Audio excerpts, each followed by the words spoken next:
and welcome. Today I'm going to be printing some scatter cushions using potato. So I've got some new potato spuds up on tears, and I'm going to be doing a spotty dotty design. It's really simple and easy. It's a fantastic little project, and I hope you enjoy it.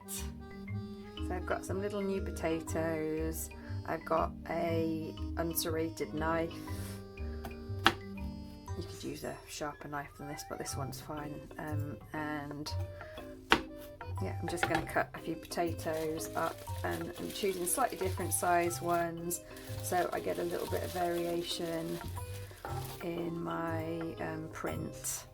And I'm just going to do a spotty dotty potato print cushion, and I might even do more than one cushion. So when I'm printing fabric, I always like to do a swatch first, just to make sure I like the colours. So I just used a paintbrush and just put a tiny bit of some of these colours onto a swatch of the fabric just to see how the colours felt. I didn't like some of them as much as others. That one was too pale, you could hardly see it really, and I didn't like the darker pink. I preferred the sort of slightly softer pink, but I like the sort of the palish kind of green and the pale pink, and I like this sort of cobalty blue over here. So I've cut up my potatoes. So potatoes are brilliant because look, you cut them in half and you get kind of, you know, if you've been following me for a while, you know that I like dots.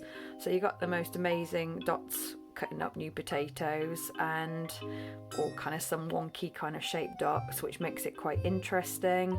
So what I've done is I've just laid them on kitchen paper just to kind of get the excess moisture off them, and I'm literally just going to do a test patch now just to see about spacing, whether I like the colours, because if I'm this is just a bit of fabric that I bought a massive big piece for like £3 from a charity shop. So I do like going to charity shops, thrift shops, op shops to get, you know, interesting bits of fabric. And I got meters and meters of this. So I've washed it first, and then I'm just going to test it out. So I've got a sponge on a stick for each of these 4 colours. I always put stuff on foil just because it makes cleanup so much easier at the end, and it means I don't end up washing loads and loads down the sink. I'm just going to try this out and just see how it looks, and then if I like it, then I'll start to print it up onto my bigger piece of fabric. So I'm just creating a well. I don't want to stick it in here because otherwise I'll end up with way too much paint ink on my potato. And then I'm just gonna dab this on and just start trying this and see how it looks. Okay, let's try another one. Let's try a bigger one. See, I'm sure that's nicely dried out.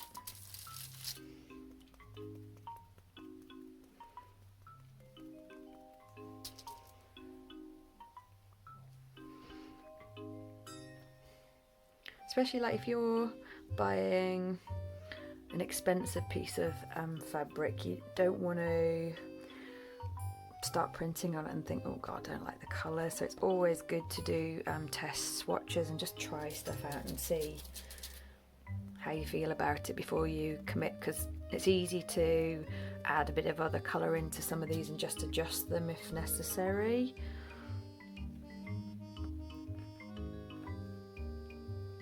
That's nice. And now the brighter pink. So let's just make sure that's fairly well dried off. Okay, and make a little well for that, and then dab it on.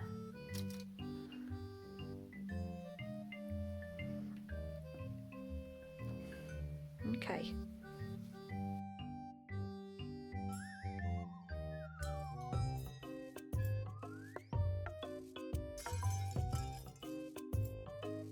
So I'm just starting to print my cushion.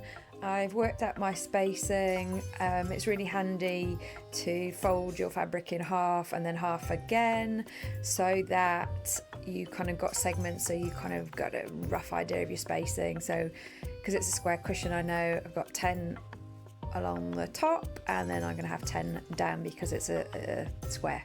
So that was nice and easy to work out. And yeah, I'm just sort of working my way through, and I'm just alternating the colours on the rows, and yeah, it's starting to take shape.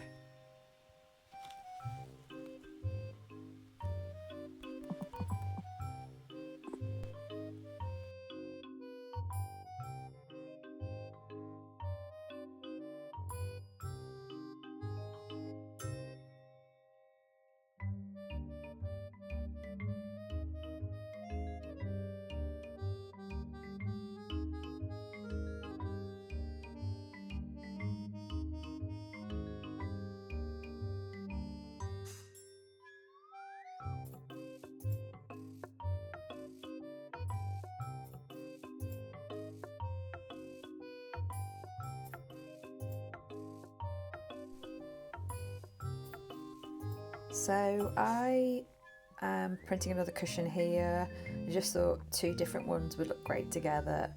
I must admit I don't like to often repeat the same thing over and over again.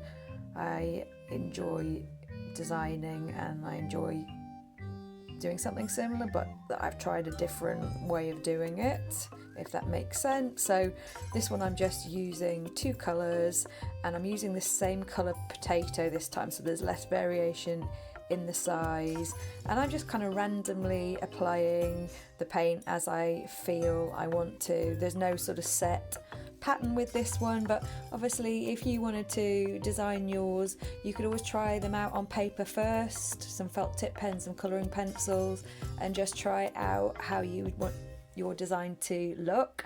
I'm just kind of winging it here and just having fun and just putting it straight on.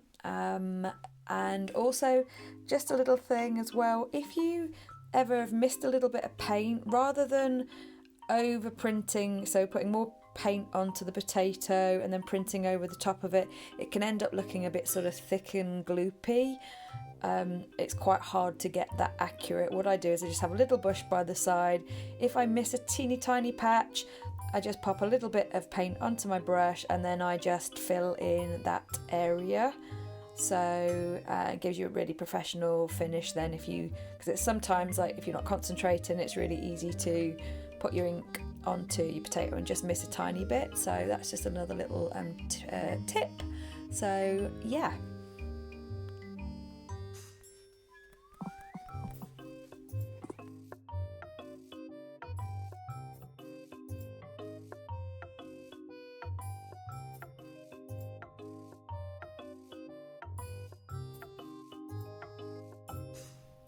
Thank you so much for joining me today. I really hope you've enjoyed this Spotty Dotty cushion project. Please do like, subscribe and press the notification button if you'd like some more content. If you'd like a little bit more tutorial around how to construct the cushion, sew up the cushion, I can always do one of those, but it was just really wanted to sort of show you the idea today, and you don't always have to sew up your own cushion, you could always buy a ready-made one. So there's lots of different ways to do this project, but thank you for today and I hope to see you again soon.